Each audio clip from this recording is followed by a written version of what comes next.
What's up guys, welcome to cookncapture. You wouldn't believe me if I told you that you could make Horlicks at home with a ton of nutrients and no added preservatives. Let's start.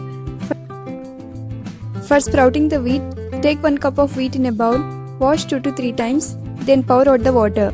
Add 2 cups of water now, cover and let it soak for 12 hours. Take the soaked wheat after 12 hours. If it is still sticky, wash it with water once more. After the wheat has been soaked, wrap it in a cotton cloth, place it in a vessel, sprinkle a little water and cover it. Set aside for 24 hours.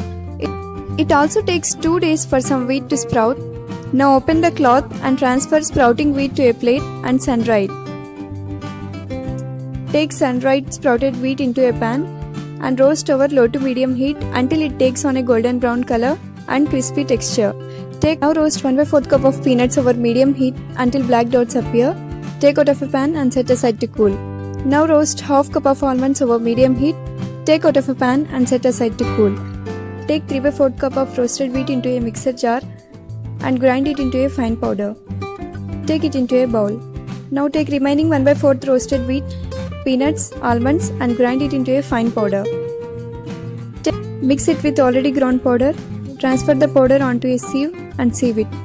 Transfer leftover powder from the sieve into a mixer jar and add half cup crystal sugar and grind into a fine powder. Transfer onto a sieve and sieve it. Mix it with already sieved powder. Homemade Horlicks is ready. You can store it in an airtight container.